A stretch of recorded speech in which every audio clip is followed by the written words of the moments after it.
Magbabalik sa Board of Directors ng ABS-CBN Corporation ang veteran media executive at actress na si Charo Santos Concho matapos siyang manominate para sa posisyon bago sa nalalapit na annual stockholders meeting ng kumpanya. Marami ang natuwa sa balitang ito dahil matagal nang naging mahalagang bahagi si Charo sa kasaysayan ng ABS-CBN. Ayon sa regulatory filing ng ABS-CBN, mananatili sa pamunuan ng kumpanya sina Chairman Martin Lopez at President CEO Carlo Katigbak. Kasama rin nila ang iba pang kasalukuyang miyembro ng board na patuloy na mangunguna sa direksyon ng kumpanya. Sa bagong nominasyon, papalitan ni Charo Santos Concho si Economist Emmanuel De Dios bilang direktor ng ABS-CBN.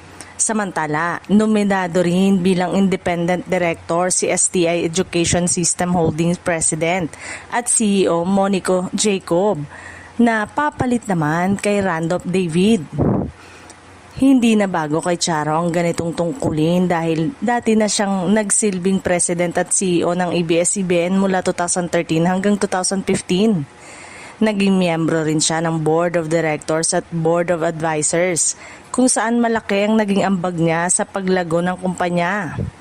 Ayon sa ABS-CBN, bahagi ng layunin ng mga pagbabagong ito sa Board of Directors ang pagpapatibay ng pamumuno at pagpapatuloy ng mga plano ng kumpanya habang patuloy itong bumabangon at inaangkop ang operasyon sa mga pagbabago sa industriya ng media.